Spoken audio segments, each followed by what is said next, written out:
U.S. airlines revenue dropped almost 50% in 2020.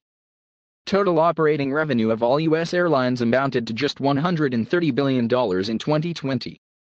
In 2020, U.S. airlines experienced a 47% YoY decrease in revenues from 2019. Airlines from the U.S. collectively registered a net loss of $24.6 billion in 2020. In 2020, the total number of passengers handled by U.S. carriers dropped by over 60% to just 369 million.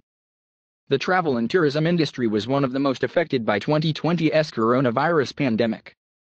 According to latest data, the total operating revenue of all U.S. airlines amounted to just $130 billion in 2020, a 47% YoY decrease from 2019. U.S. airlines' total revenue almost cut in half due to pandemic. Operating revenue for U.S. airlines increased yearly since 2015, but 2020's pandemic put an end to this momentum. In 2019, total operating revenue reached $248 billion. A number that decreased by 47% in 2020 to just $130 billion. 2020's figure was also the lowest recorded within the reporting period of 2004-2020.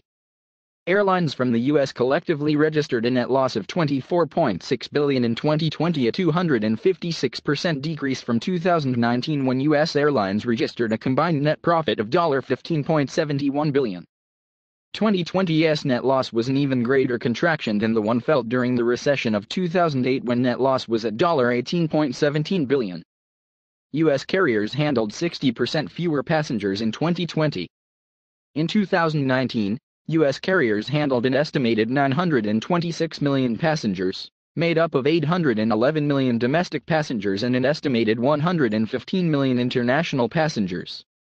In 2020, the total number of passengers handled by U.S. carriers dropped by over 60% to just 369 million. Domestic travel dropped by almost 500 million passengers to just 335.35 million. The domestic passenger load factor was also the lowest in 2020 during the reporting period at just 58.86% compared to the high of 85.11% recorded in 2019. An even bigger decline was seen in the number of international passengers that were handled by U.S. carriers. In 2020, the number dropped by a staggering 90% to just 34 million passengers.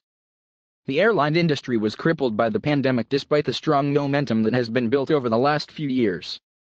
More than a year after the virus took the global economy hostage, much uncertainty still remains about what the new normal will look like and what it means for the future of air travel.